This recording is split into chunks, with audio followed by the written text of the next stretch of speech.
Assalamualaikum warahmatullahi wabarakatuh.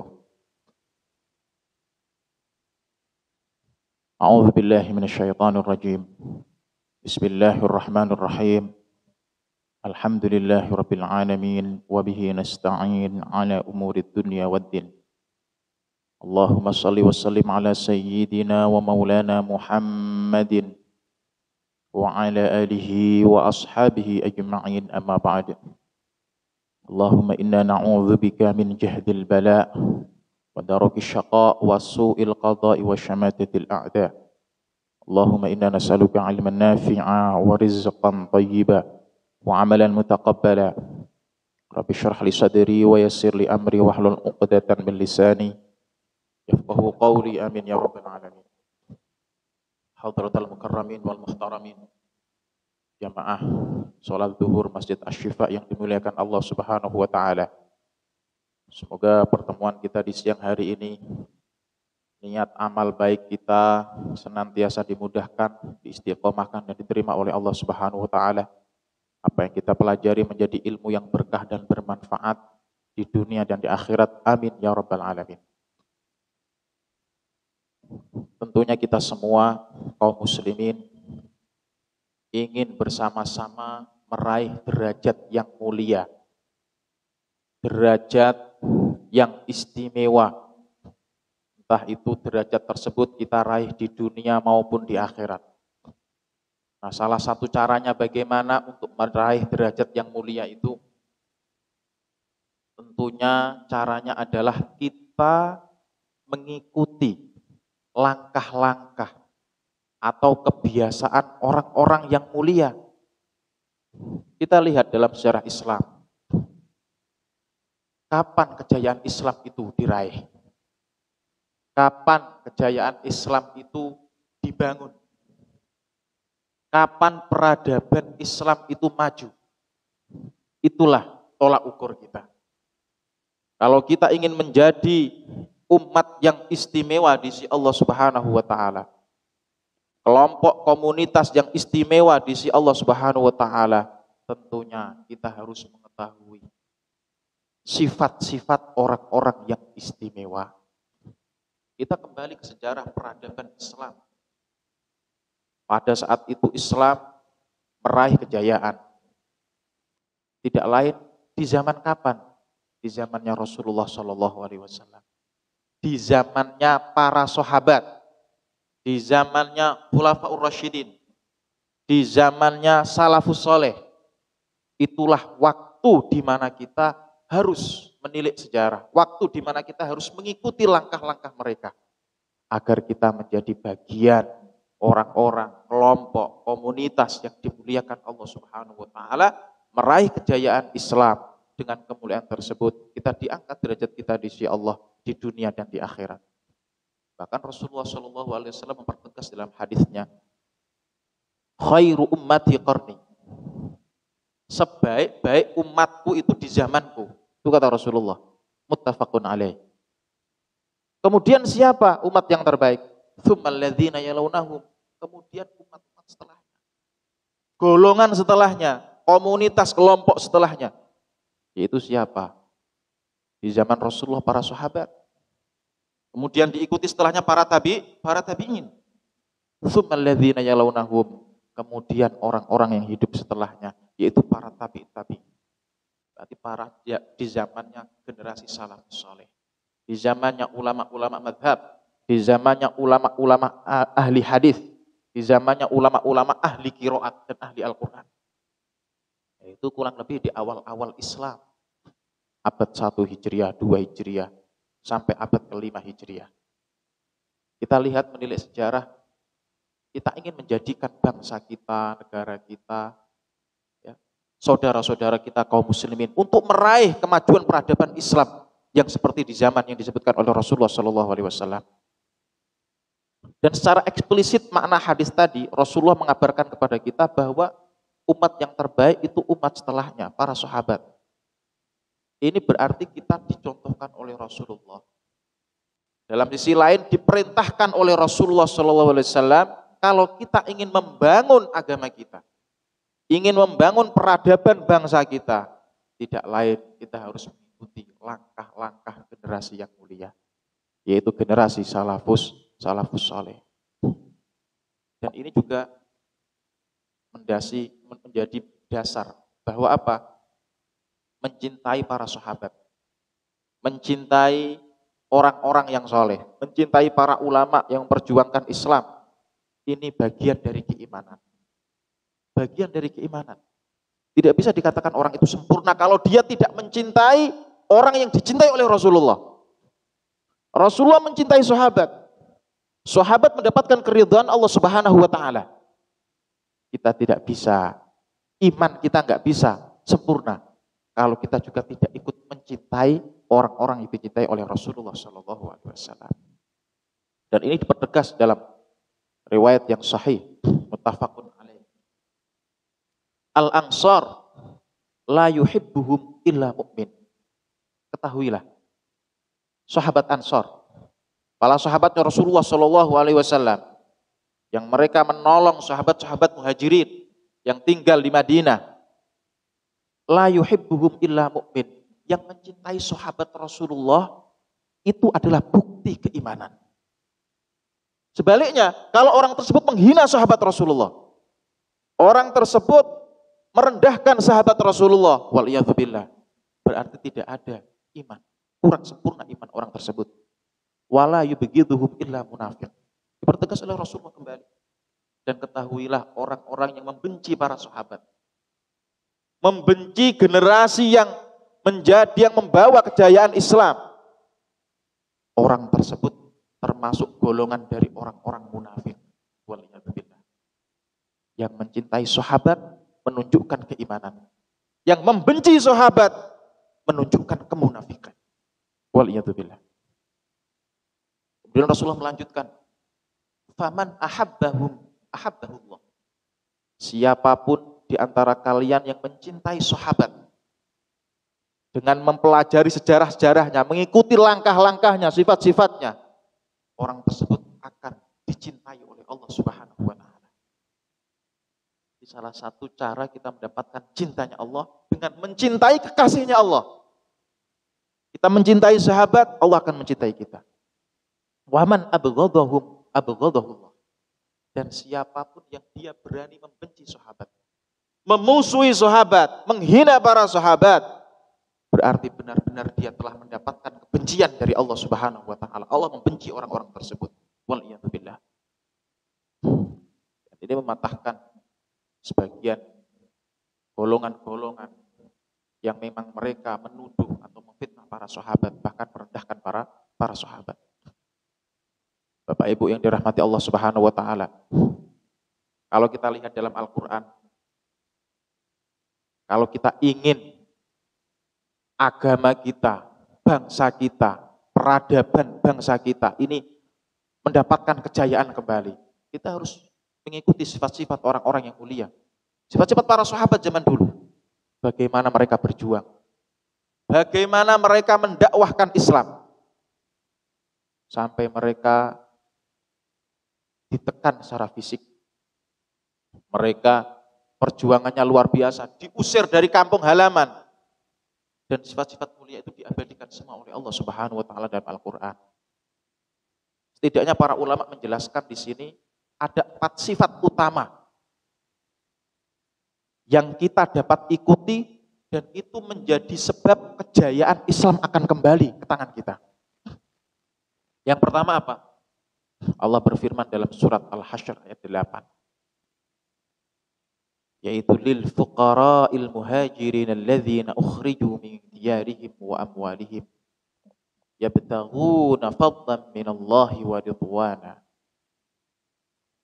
Ketahuilah orang-orang fakir di antara para sahabat, mereka itu memiliki hak dari harta rampasan perang.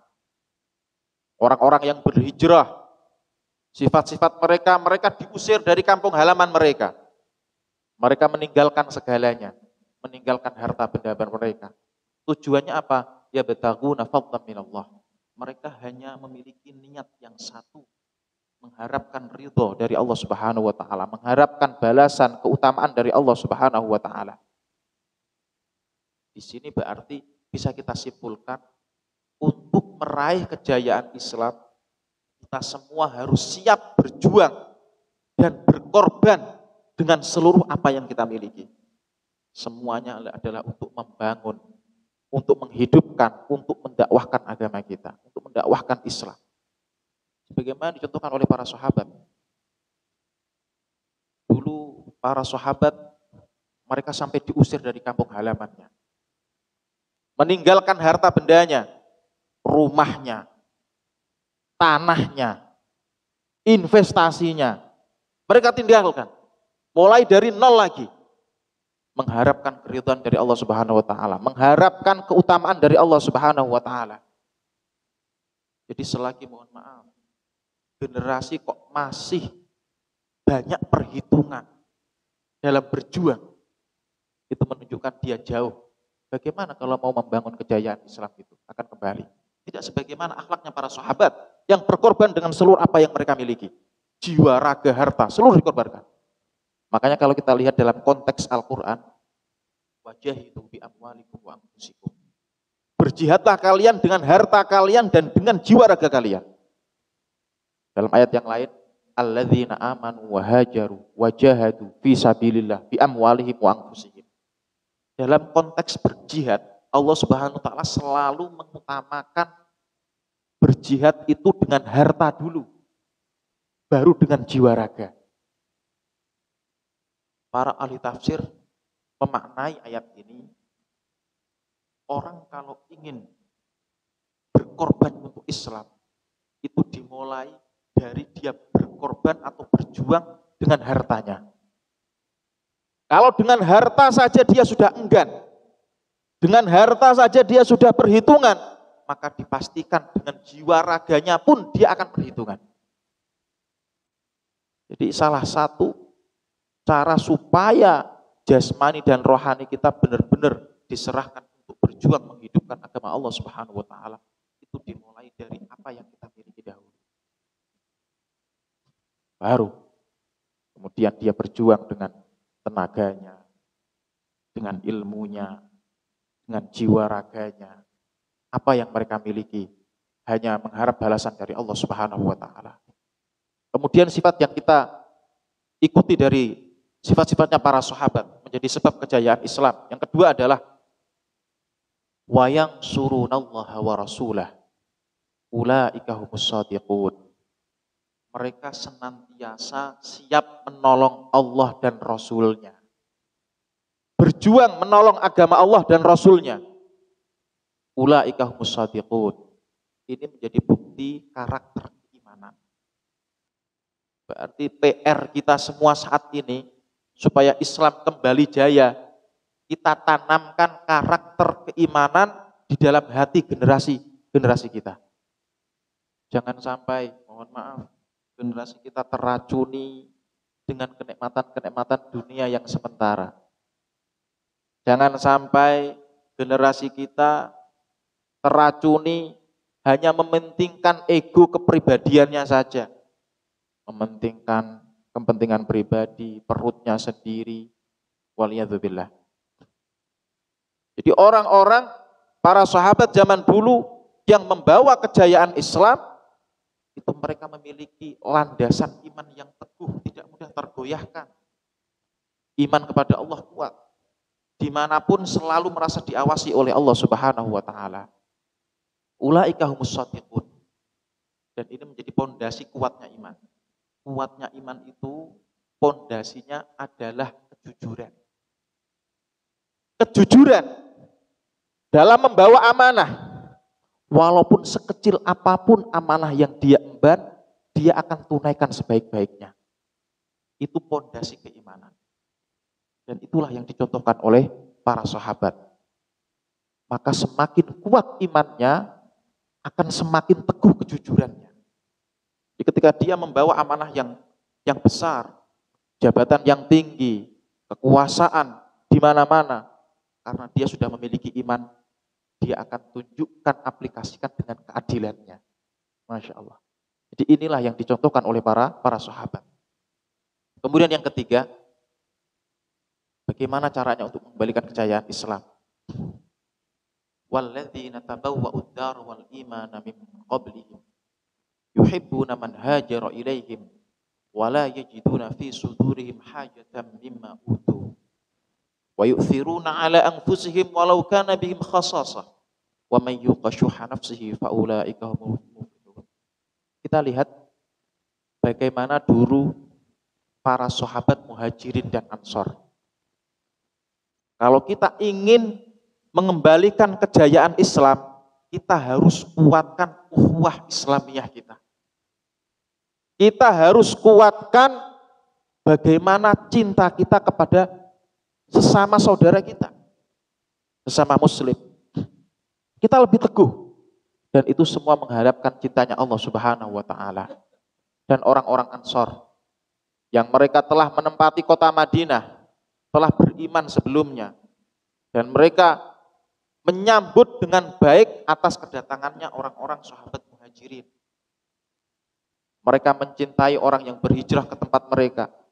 Mereka tidak menaruh keinginan dalam hati mereka terhadap apa yang diberikan kepada sahabat Muhajirin. Dan orang-orang Ansor, sahabat Ansor mengutamakan sahabat Muhajirin atas dirinya sendiri. Meskipun mereka sama-sama membutuhkan.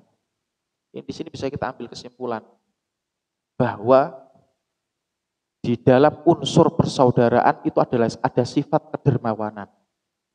Ada sifat saling mengalah. Tujuannya apa? Untuk menjaga persatuan itu. Oh, selagi dalam masalah sesuatu yang bisa ditoleransi, masalah sepele, saling memaafkan. Bahkan dulu para sahabat Ansor ketika menyambut sahabat Muhajirin. Ini sahabat Muhajirin yang gak punya rumah, dikasih rumah sama sahabat Ansor. Masya Allah. Kalau rumahnya satu, diajak tinggal bareng. Rumahnya dibagi. Petakannya dibagi.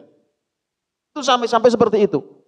Sahabat Ansor saling tolong menolong kepada sahabat yang lain. Sangat kuat persaudaraan Islam. Bahkan ketika mereka sahabat Ansor itu, sahabat Muhajirin datang minta tolong, padahal sahabat Ansor sama-sama membutuhkan sesuatu tersebut.